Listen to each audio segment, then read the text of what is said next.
ريبايت يس الله على كرة، على محاولة الكرة من هذا المكان.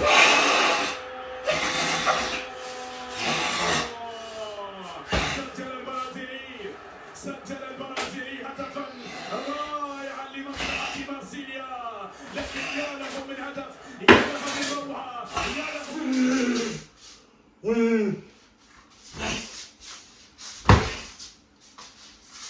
Salut à tous la famille, j'espère que vous allez bien. On se retrouve aujourd'hui pour une nouvelle vidéo. Comme toujours, on va parler de l'Olympique de Marseille. Le match qui a eu lieu ce soir entre l'Inter et l'Olympique de Marseille pour le coup de la 34e journée de Ligue 1. Alors, dans l'ensemble du match, c'était plutôt entre mauvais et moyen. Pourquoi? Parce que c'était ennuyant, au niveau de balle, se contrôler la balle, et personne pour créer des occasions offensives. Après, il y a eu un changement, ça a été l'équipe des milieux de terrain à créer des occasions pour les attaquants. Ça a débloqué un peu la situation, mais si c'était pas encore qu'on voulait qu'on attendait vraiment de ces remplaçants, mais ça nous a beaucoup aidé et au final on s'en sort victorieux et c'est de ça qu'on avait besoin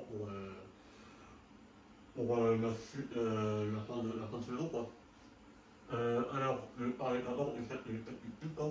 On va commencer par la possession de balle. Vous voyez, il y a une énorme possession de balle, comme d'habitude, 70%. C'est quand même très dominateur dans le fond du match, avec un nombre de tirs assez équilibré quand même, pour un corps vraiment très minime en bien d'Europe pour 14 tirs en but. C'est pas impressionnant. Oui, on a eu un très beau gardien, nous, de notre côté, et aussi il y a un gardien assez solide, et qui a fait la différence sur les occasions qui n'ont pas pu rentrer, quoi, qui n'ont pas pu faire but. Ensuite, le nombre de tirs cadrés, vous voyez, c'est pas. Donc on pourrait cadrer sur 14 tirs. C'est pas beaucoup quoi. Et puis enfin, les passes réussies, c'est 3 fois plus, non je ne dis pas de bêtises. 250, ouais, c'est un peu moins de 3 fois plus. Donc c'est vraiment un gros chiffre de notre part, mais qui ne reflète pas assez notre position qu'on devrait avoir en manque d'attaque. Et là, on se plus détendu parce que c'est vrai qu'on fait beaucoup tourner la balle, du coup il y a plus de pression. Si on peut perdre la balle, je le répète encore une fois, mais c'est toujours comme ça, on est toujours dans une situation, on a la balle, on fait tourner la balle, et que pas d'attaquant pour débloquer la situation. Du coup, la balle est tourne et au bout d'un moment, on peut perdre la balle facilement, plus ou moins facilement, mais une perdre la balle et ça perd en contre-attaque et là, il peut y avoir danger sur le plus adverse. Ça n'a pas été le cas ce soir. Il y a eu des 11 butés, pardon, dans le club adverse, pas durant, mais voilà, on a eu notre gardien qui est là et la défense qui a pu quand même tenir leur but. Un mot sur le but de ce soir, qui est émis par Anderson, Anderson Santos. Très beau but, hein, avec un très bel enchaînement sur une passe décisive de notre côté. Franchement, pour dire Anderson, hein, il enseigne des matchs, c'est vrai que le match dernier, il n'a pas été très il a été remplaçant aussi. Mais mais sur l'ensemble des matchs que je fais en sélection saison, c'est vraiment très très impressionnant. Une saison, mais depuis mars, février-mars, on le remarque vraiment, vraiment très très impressionnant. Et c'est ça, les joueurs comme ça, les joueurs capitaux qu'on a besoin. On a le Payet est pas suffisant d'avoir un seul capital en meneur pour faire aider l'équipe. Maintenant, contre les joueurs solides comme Gerson, Amilari, bien sûr, depuis le début de la saison, il y a Saliba en défense qui est très très costaud.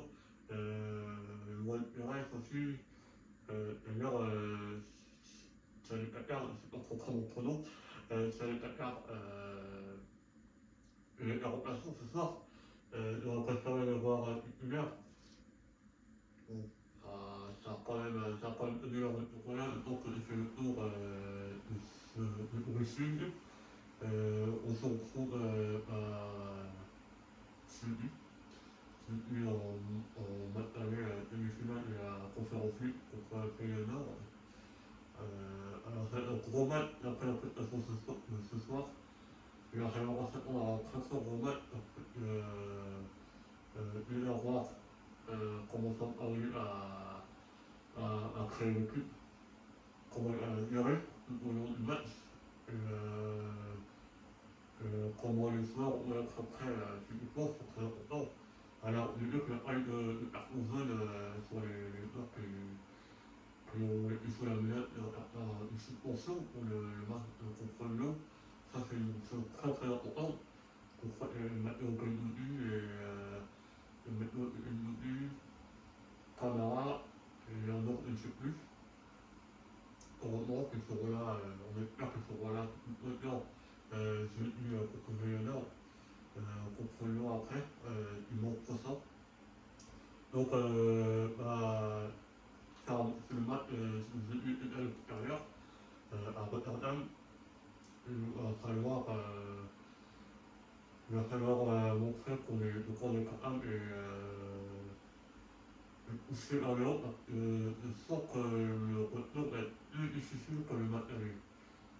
On verra sur quel cas, parce qu'on a plus de pression au match retour quand on a le résultat du match aller. Mais heureusement que le match retour est à domicile, mais on ne sait pas parce que c'est à domicile qu'on est en faveur de la qualification, pas du tout.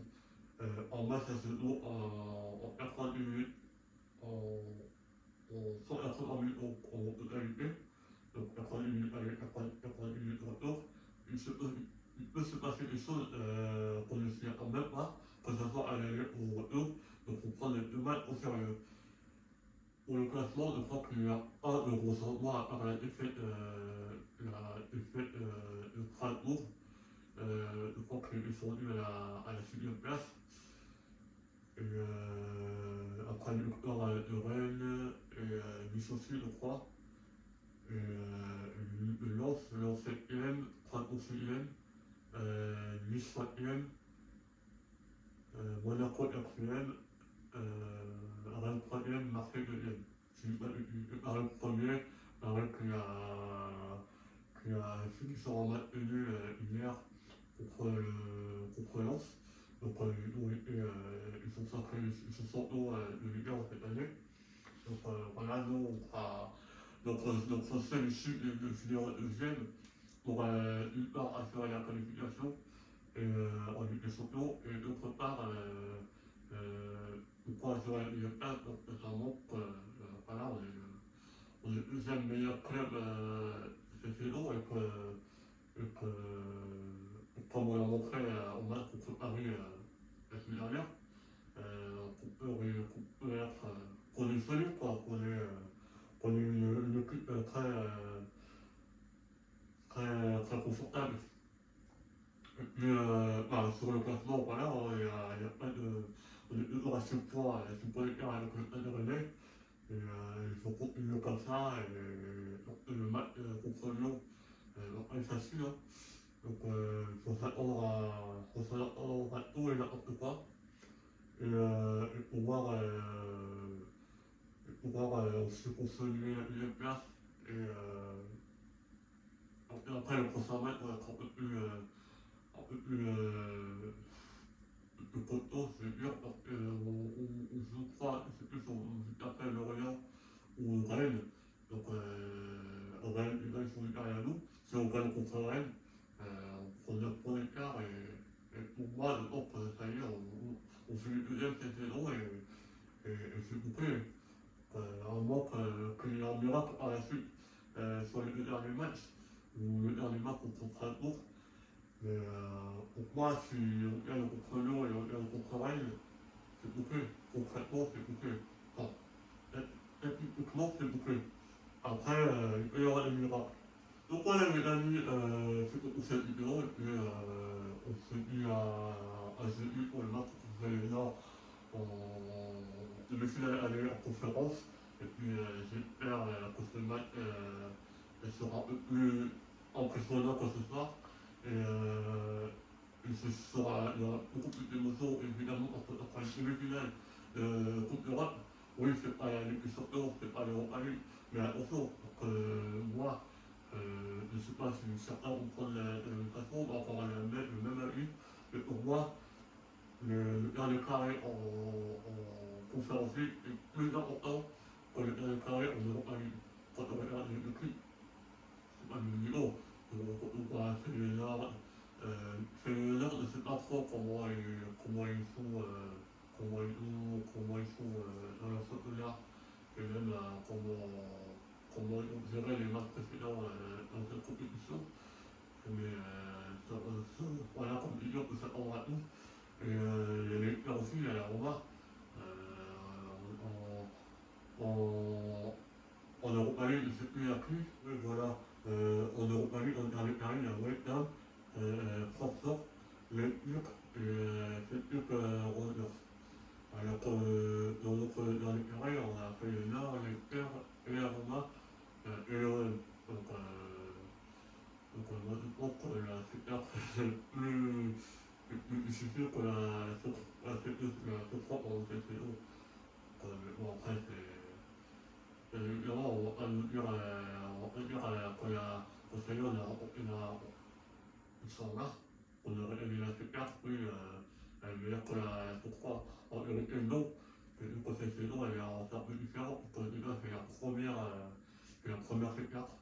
Et ça déjà, elle nous réserve de belles surprises.